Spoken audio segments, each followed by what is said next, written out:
Hi everyone, আজকে এই সুন্দর কালারফুল ভেজিটেবল নুডলসটা বানিয়েছে আমার হাজব্যান্ড।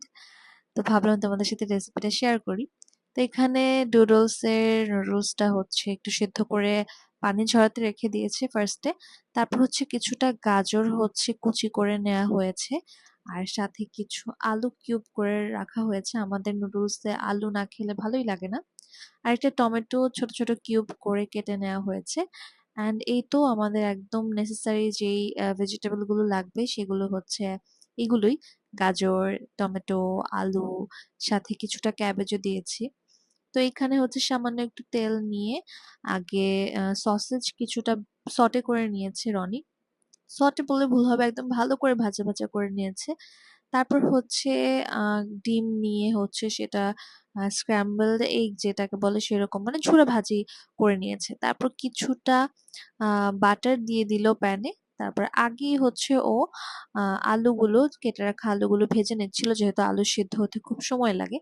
তারপরে গাজরটা দিয়ে দিল, কারণ গাজর একটু শক্ত শক্ত থাকা এগুলা মুখে মানে কচকচ আওয়াজ হলে আমাদের পছন্দ না, তাই আমরা একটু নরম করে নিচ্ছিলাম। তারপরে গিয়ে হচ্ছে পেঁয়াজটা দেয়া হলো, কারণ ওগুলো সিদ্ধ হতে হতে পেঁয়াজ একদম গলে যায়। তো সবকিছু ভালো করে সটে করার পরে ক্যাবেজ দিয়ে দিল। আর এটাও হচ্ছে একটু ভালো করে কুক করে নিতে হবে, যাতে করে শক্ত শক্ত না থাকে। তারপর একে করে টমেটো কাঁচামরিচ দিয়ে দেওয়া হলো। তারপর সবকিছু আবার মিক্স মিক্স মিক্স অ্যান্ড সবকিছু যখন মিক্স হয়ে যাবে তারপর সসেজ অ্যান্ড ডিমটা হচ্ছে মিক্স করে নিতে হবে আবার।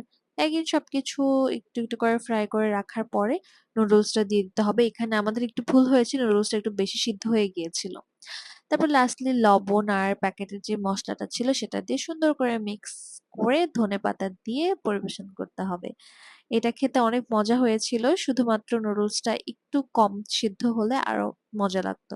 তো তোমরা এভাবে বেশি করে ভেজিটেবল অ্যান্ড এগস দিয়ে ট্রাই করে দেখতে পারো এটা কেমন লাগে, সাথে চিকেন দিলেও কিন্তু খারাপ হবে না। So yeah, that's all. তোমাদের কেমন লাগলো অবশ্যই কমেন্ট করে জানাবা। Thank you so much for watching. Tata.